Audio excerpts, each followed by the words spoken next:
يعني لا تنظر إلى ما عند الناس، لا تهتم بالبيت الحسن، لا تهتم بالسيارة الحسنة، لا تهتم بجمال الشكل، لا تهتم بإنسان له وظيفة. يعني هذا اللي يسمونه الغبطة هو أيضا نوع من الحسد، ولكنه من الحسد المباح. والأكمل في الإنسان أنه لا ينظر إلى ما عند الناس، لا حسدا ولا غبطة. لا تنظر إلى ما عند الناس، لا تهتم هذا ما هي سيارته، لا تهتم.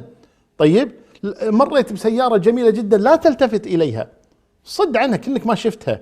رأيت بيتا حسنا، إلا إذا كان هناك أسباب، مثلا رأيت بيتا حسنا تريد أن تبني مثله مثلا، هذا موضوع آخر.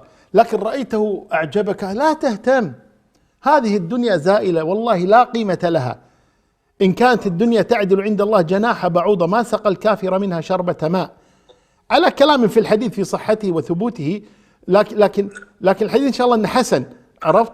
لكن القصد أنك لا تهتم بما عند الناس، لا تهتم بجمالهم، لا تهتم بسياراتهم، لا تهتم بمزارعهم، لا تهتم ببيوتهم، لا تهتم بزوجاتهم، لا تهتم بأولادهم. لا تنظر إلى ما عند الناس، هذا يريحك جدا. الله، هذا أول شيء. لا تهتم ماذا عندك وماذا عندهم عند غيرك. هذه أنا أتصور هي أهم نقطة في هذا الباب، وهي لا تنظر إلى ما عند الناس بحيث إنه يعجبك.